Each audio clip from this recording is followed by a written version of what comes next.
So it's almost that time of year where we want to get out, start all our seeds, and get gardening like ASAP. But if you're a new gardener, and even if you're not, I think it's really important every year to set your goals for the upcoming gardening season. So I just want to walk you through my process, and I also have a free downloadable that you guys can use, and that will be down in the description below.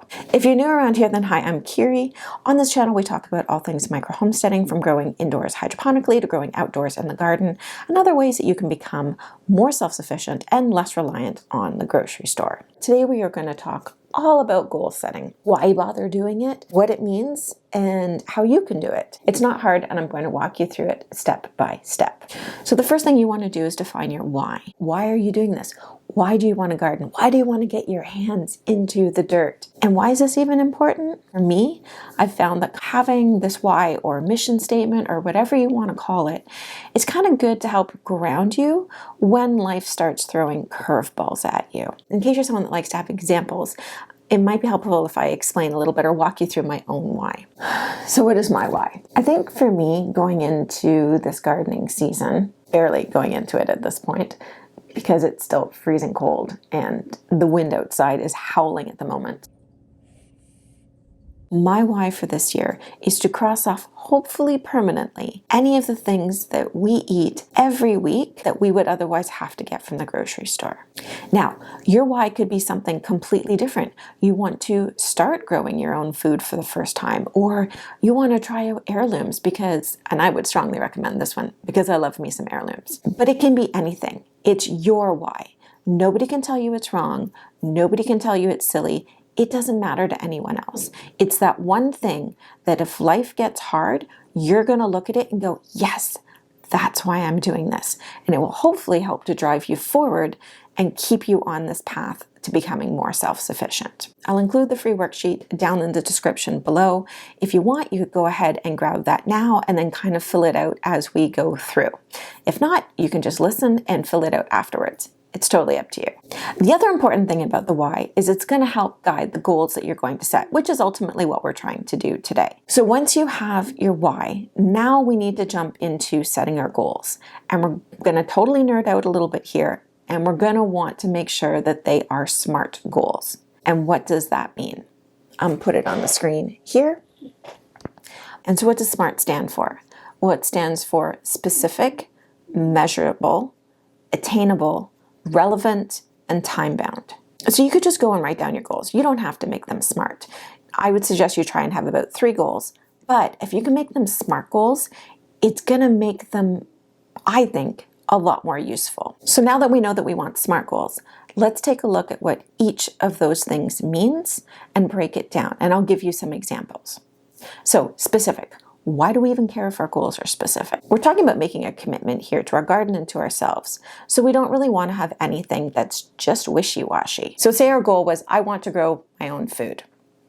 That's a big goal. It's also kind of vague. If we want to make it a bit more specific, we could say, I want to grow my own food so that I can be less reliant on the grocery store. Now we're not done. We're going to keep tweaking this example as we kind of go through all of the things. So step 2 is making it measurable. So why do we care about measurability? Well, if you can't measure something, how do you know if you've actually achieved it? So by making your goal measurable, you can say, did I hit it? Did I exceed it? Did I miss it by a little bit? And then figure out how you might want to tweak it. Ideally, we want to try and attach a number to this goal. That way it becomes tangible and measurable. So if we want to add some measurability to that goal from the previous example, I want to grow 50% of my own food so that I can become less reliant on the grocery store. Now, 50% might be a bit of a stretch, just using that for this example. And that leads us into the next part. Is the goal attainable? So we need to make sure that the goal is attainable based on the knowledge and the resources that we have. So we don't want to be setting ourselves up for failure and creating a pipe dream that we're not going to be able to get to.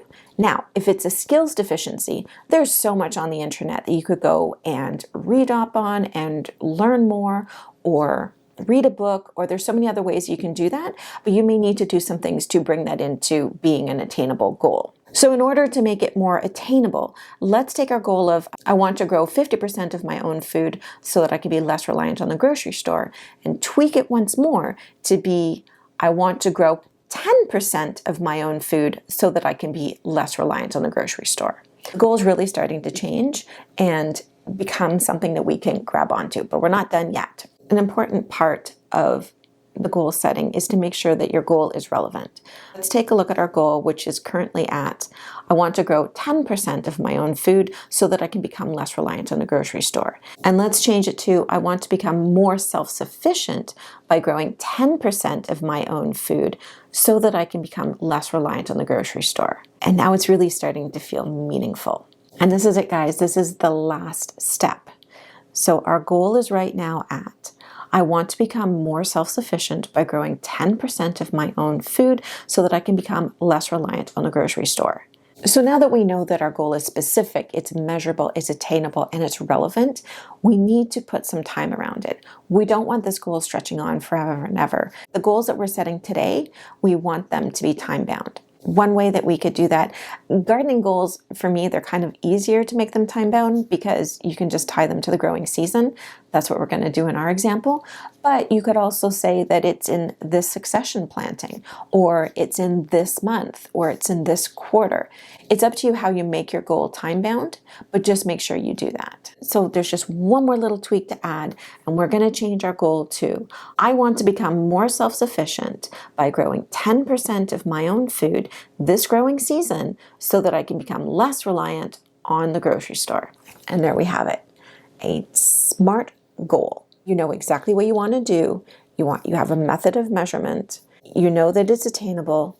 You know that it's relevant, and you know when it's supposed to be done by. Now you can use that as one of your goals. So if you're having a rough day and you don't want to go out into the garden, or you're just feeling kind of down, you can come back to this goal, and it helps take you back to your why, and it gives you meaning to get out there and get into the garden. If you guys need some inspiration on some seeds to go, you can check out my video over here on my epic Baker Creek seed haul.